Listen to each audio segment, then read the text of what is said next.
Burt, great to see you. Great to team up, Josh. So, Burt, I was thinking that you are the perfect guy, actually, to have today, because it's just this flood of retail reports. Start big picture, Burt. I mean, when you look through these reports, you were listening to the conference calls, high level, what were some of your big takeaways? High level, Josh, if it's necessary, if it's food, it's a winner. Kroger, Costco.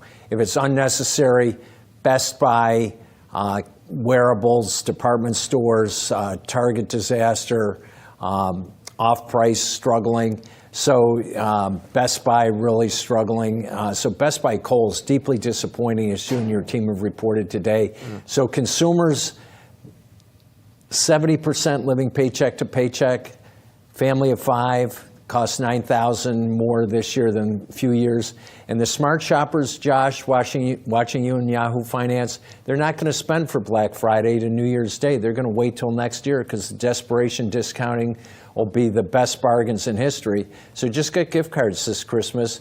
Feed the family food for the Thanksgiving table and wait for all the retailers to start price wars of unprecedented proportions next year. So is on the consumer then, you look through these reports, Burt, and you saw, again, this kind of discerning consumer, a bifurcated consumer?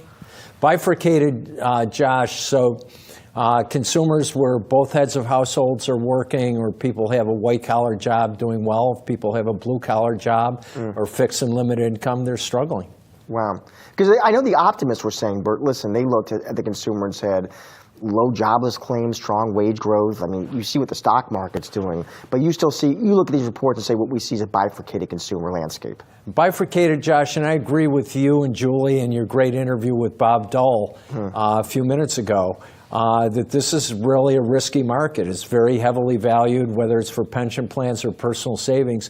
So we had Dave Rinaldo, president of Aldi USA, speak at the Private Label Manufacturers Association in Chicago a few days ago.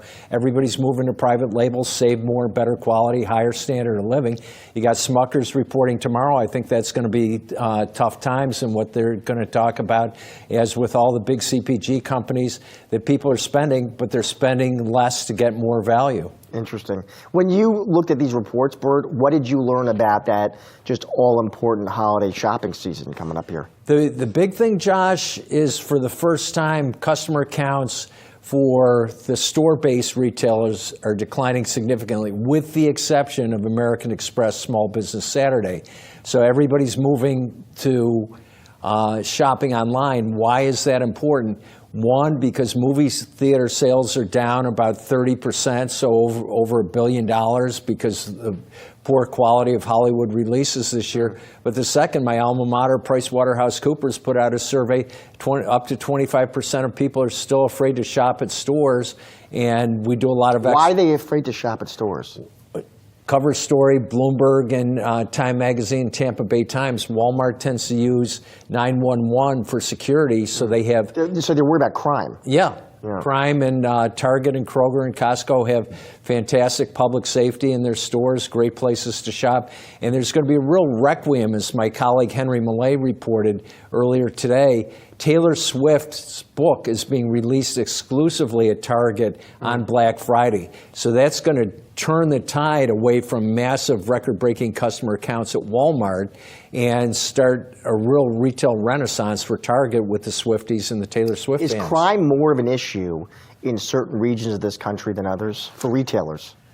Josh, we've seen the numbers for the top 250 crime districts in the country. Almost all of them, the center of gravity is Walmart.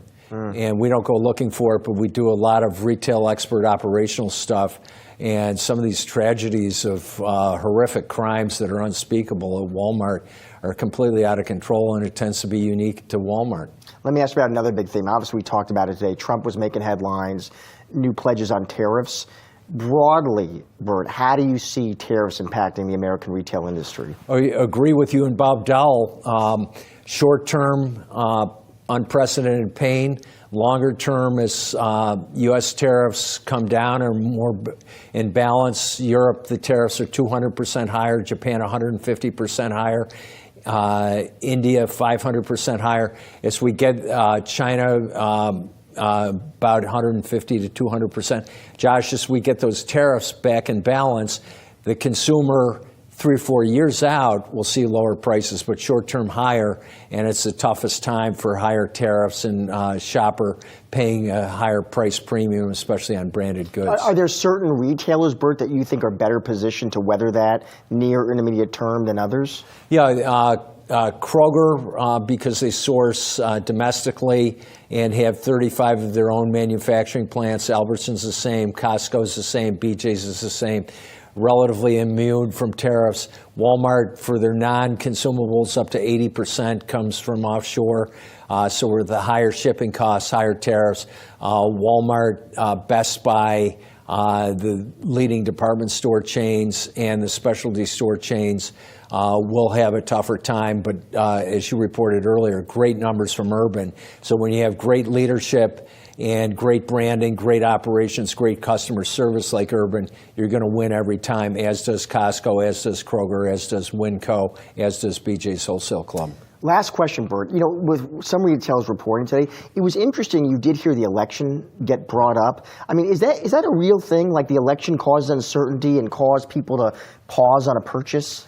It did cause people to pause, Josh. It's true. Yeah. It's not just an excuse. That's a real thing. And we were in stores all over Chicago, from the south side, the lowest income, fixed and limited income, to the wealthiest suburbs in the country. And even in the newest state-of-the-art Amazon stores, pretty much empty, and people were browsing, not buying. Interesting. Burt, we're always lucky to have you on the show. Yeah, always team up. Thank you for joining us. Thank you. And happy Thanksgiving. Yeah, happy Thanksgiving and many great New Years ahead. You too, Burt. Thank you.